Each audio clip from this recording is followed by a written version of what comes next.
शकुंतला देवी पिंकी के पड़ोस में रहा करती थी। साथ ही शकुंतला देवी सरला देवी की दोस्त भी थी।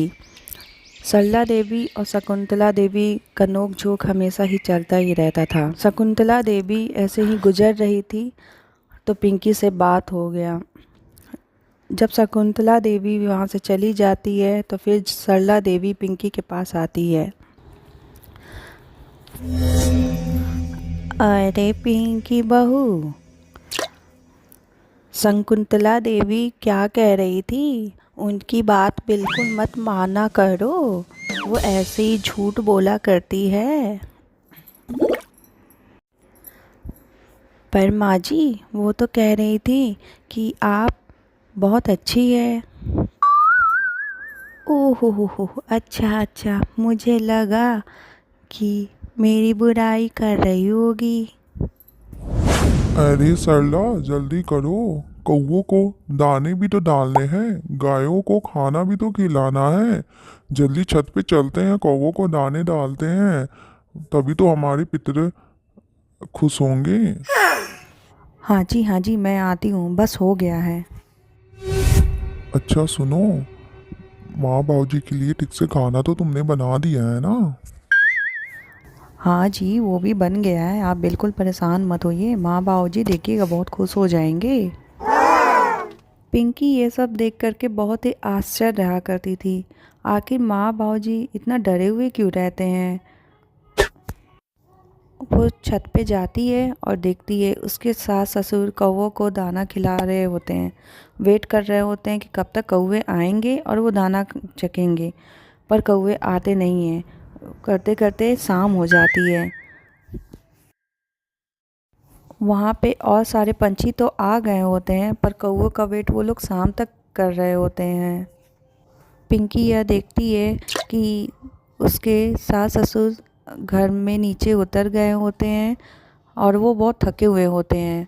थकने के बावजूद जो है वो फिर गाय के लिए खाना बनाते हैं और खाना बना करके ले जाके वेट करते हैं।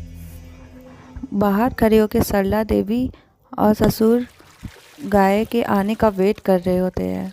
खाना लिए सरला देवी सोच रही होती है, गाय तो डेली समय पे आ जाया करती थी, आज इतना लेट क्यों हो गया उसे। जब रात होते ही पिंकी के सास ससुर अंदर आते हैं। आते ही दोनों बहुत थक गए होते हैं।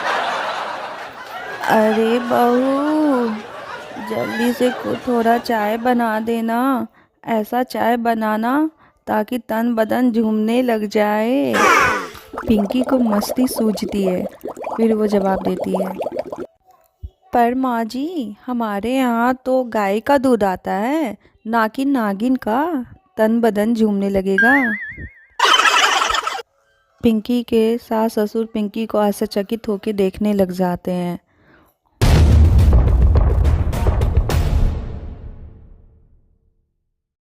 अरे माँ जी, मैं तो मजाक कर रही थी, आप तो सीरियस हो गई। मजाक मत कर पिंकी, बहुत थक गई हूँ मैं।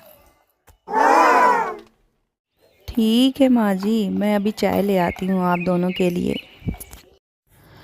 पिंकी अचानक से देखती है कि पिंकी के सास ससुर दादी सास ससुर के सामने जो है घंटों ऐसे ही बैठे बैठे बिता दिया करते थे। बहू, हाँ माँ जी, मैं और तुम्हारे पापा बाहर जा रहे हैं, अभी आते हैं। सरला, टिफिन तुमने ठीक से पैक तो कर लिया है ना? हाँ जी, मैंने ठीक से पैक कर लिया है। माँ जी, ये आप खाना लेके कहाँ जा रही हैं? ऐसे टोकते नहीं है पिंकी, मैं अभी आती हूँ तो बताती हूँ। पिंकी के सास ससुर निकल जाते हैं। थोड़ी देर के बाद किचन का सामान लेने के लिए पिंकी भी निकलती है। घर से थोड़ी ही दूर पर वृद्धा आश्रम होता है। पिंकी थोड़ा और आगे बढ़ती है, फिर अचानक से रुक जाती है। वो देखती है वहाँ पे सरला देवी और उसके ससुर खाना बांट रहे होते हैं। पिंकी यह देख के बहुत खुश होती है। फिर वहीं से शकुंतला देवी गुजर रही होती है। पिंकी को देख के वो भी रुक जाती है और बोलती हैं, अरे क्या हुआ पिंकी, क्या देख रही हो? कुछ नहीं आंटी जी, मैं तो बस देख रही हूँ कि मेरी सास कितनी अच्छी हैं, बहुत धर्म कर्म में अपना मन लगाती हैं। हाँ हाँ पिंकी, यह तो मैं भी मानती हूँ, तुम्हारी सास बहुत अच्छी हैं। आंटी जी, आप तो माँ जी को बहुत पहले से जानती हैं, क्या मैं एक सवाल पूछ सकती हूँ आपसे?